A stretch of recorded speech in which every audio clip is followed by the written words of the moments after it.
Il déteste que je parte comme ça le matin.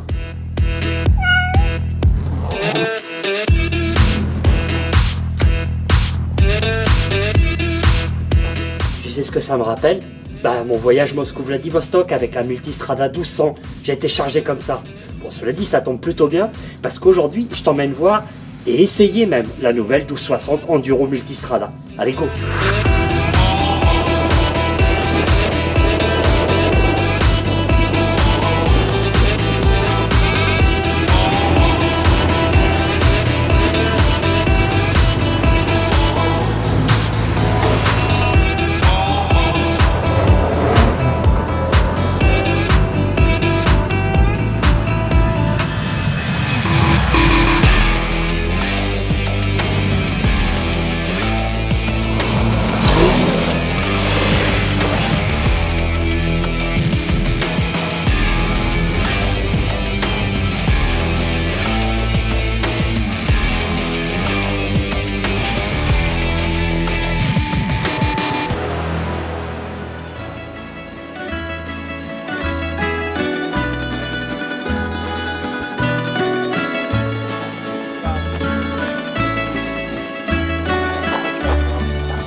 Tu t'es cru au Wheels and Wave ? Je suis pas là pour rigoler, je suis là pour en découdre. Tu peux nous donner tes intentions dans la journée ? Premier.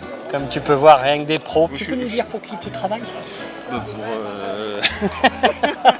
Ah, dis-nous. Non, mais moi je travaille pas, moi. Non, tu travailles. Non, chez Road Trip Magazine, c'est la passion avant tout. Ouais, Voilà. road Après, trip, donc voilà. magazine. Non, je déconne, mais ils emmènent quand même des mecs plutôt sérieux qui savent de quoi ils parlent. Mais c'est pas moi dans ces cas-là. Il est super modeste. Ouais, bon, en attendant, focus sur la bête qui pour 2019 hérite à son tour du gros moteur 1260.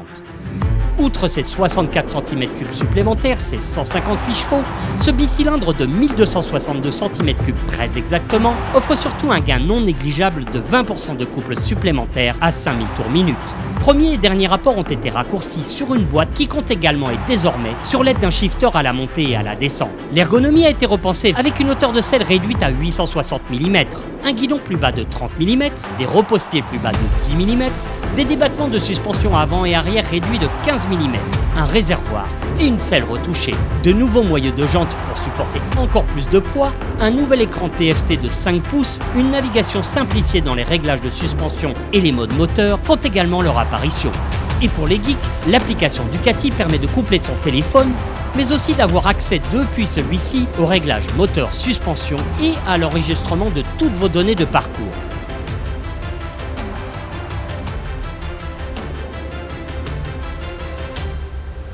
Et sinon, elle sait aussi rouler la petite nouvelle ? Eh ouais, rien des têtes de champion. Allez, je t'emmène, on va essayer la 1260 Enduro.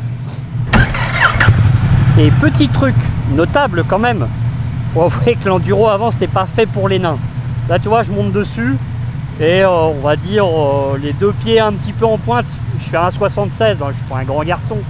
Et je tiens la moto assez facilement.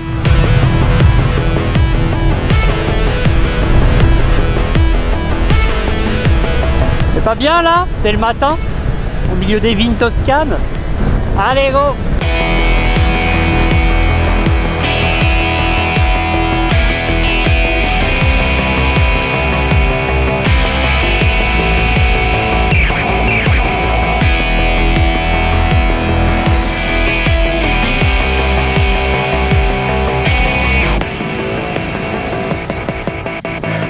Bon, ça fait pas longtemps qu'on roule là, mais je vais te donner une première sensation. C'est vraiment une moto super facile à emmener, à manier. Quand tu regardes le gabarit et quand tu roules avec, franchement, c'est étonnant de facilité et de simplicité. Devant, il y a un peu de rythme, donc j'ai vite fait eu tendance à passer en mode sport en suspension pour éviter un peu les transferts de masse et des suspensions peut-être un petit peu molles pour le rythme journaliste, n'est-ce pas? Puisque faut en imposer un. Mais voilà quoi, tu durcis un peu et la moto devient nickel. C'est un petit peu gramouillé avec une petite tendance luisante. Tu sais, celle qui te plaît. C'est bien ça.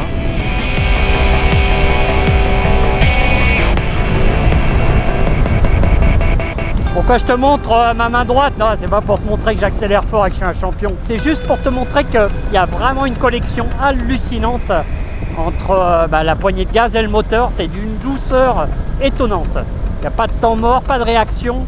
Et c'est pareil, hein, le shifter, franchement, il est étonnant. Moi, ce qui me surprend vachement, en fait, c'est la douceur et la disponibilité du moteur. Vraiment, là, ils ont quand même bien bossé. Et aussi, le fait que, voilà, tu es peut-être sur la version enduro, mais en fait, à l'arrivée, tu as l'impression d'être sur une multistrada normale, parce qu'elle se conduit aussi facilement. Du coup, j'imagine que la différence se fait vraiment en tout terrain. On le verra juste après. Mais là, pour l'instant, c'est sympa. Voilà, tu peux te dire, oui, c'est facile, les présentations presse, ils t'emmènent sur des routes parfaites et tout ça. Ben là, non, je peux te dire que c'est la petite route à chèvre un petit peu défoncée, un peu humide le matin. Tu pourrais te dire que les conditions sont pas idéales. Bah si, justement, pour un gros trail, c'est idéal. On en profite.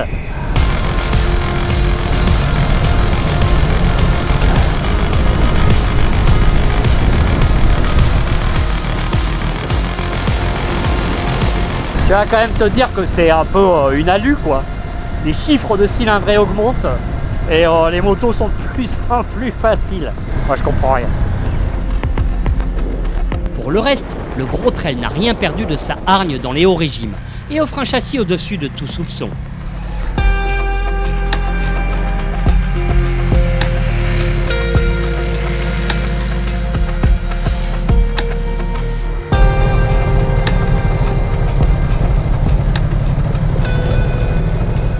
Bon bah voilà, c'est fini pour la partie route. Alors tu as le droit de te demander si plus c'est mieux. Bah oui, et plus de purée à 158 chevaux et 1260 cm3, il y a de la purée. Donc voilà, est-ce que c'est mieux?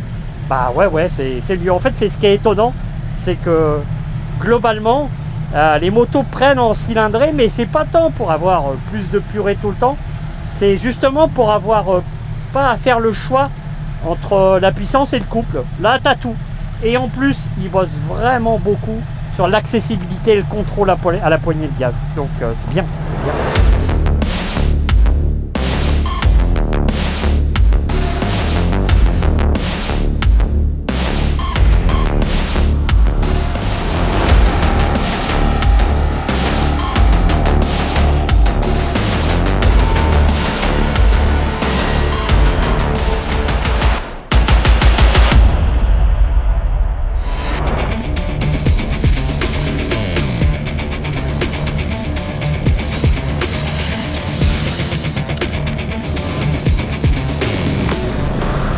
Alors je sais que tu te poses plein de questions, ouais quand même, l'enduro, on va pas être non plus, c'est pas du franchissement quoi, mais du vrai bon chemin, est-ce que c'est jouable avec une moto qui fait quand même plus de 200 kg l'ami? Eh ben écoute, le mode enduro qu'on utilise réduit la puissance à 100 chevaux. 100 chevaux, il y a largement ce qu'il faut en tout terrain. T'enlèves forcément l'ABS, sinon bonjour les dégâts. Et puis tout le reste, vas-y. Alors ce qui est assez sympa là, c'est qu'ils nous ont quand même viré les rétros. Et on a les bulles basses. Donc déjà juste le ressenti au niveau de la position de pilotage est plus sympa. Et le guidon a été relevé. On est dans les petits chemins, au milieu de la Toscane, avec de la petite pavache. Et il y a aussi moyen de t'amuser. Tu vois la moto, tu peux la manier dans tous les sens. On n'est pas sur du franchissement, mais franchement, sur du roulant. Carrément c'est cool. Et on utilise le Pirelli Scorpion Rally. Donc forcément c'est hyper important pour t'apporter de la confiance sur le train avant, forcément. Ah bah voilà, tu vois. Il y a moyen de s'amuser. En fait, il y a deux choses qui sont difficiles sur cette moto. C'est de résister à l'envie de mettre des grosses tartines, des grosses louchées de gaz. Et de repeindre celui qui est derrière toi. Ouais, c'est rigolo, la moto est plutôt facile à changer d'ornière et les suspensions fonctionnent super bien. Tu vois, il y a quand même pas mal de petites marches de pavasse et ça absorbe carrément bien, quoi. Ça talonne pas une seule fois. La moto est quand même vachement fine entre les jambes, ça aussi c'est top. Ça te permet de bien la sentir et de bien la serrer. Ne me fais pas dire ce que j'ai pas dit. Hop. Du bon gravillon, de la bonne piste. gentiment absorbé. Pas un talonnage. Rien. Alors, tu vois, là, on est dans le petit sous-bois en Toscane. Donc, c'est plutôt cool, mais imagine-toi sur de la piste bien roulante en Afrique. Ça serait énorme. Là, à mon avis, il y a moyen de lui mettre du gaz grave. Tu sais ce qui est fou, c'est qu'on roule et franchement tu forces pas du tout au guidon de la meule, quoi. T'es pas en train de te dire vivement que ça se termine, j'emmène un gros truc de plus de 200 kg. Non, non. La 1260 est un régal à emmener en chemin. Drôle, facile à placer et très peu fatigante. Une vraie réussite.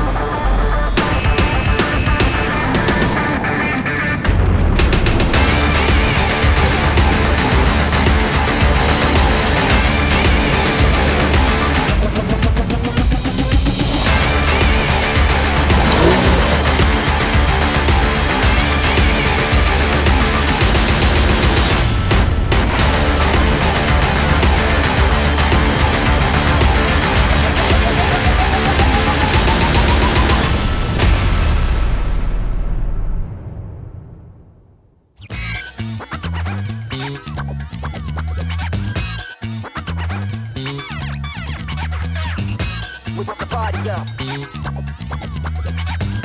We pump the party up. Pump the party. Kick it.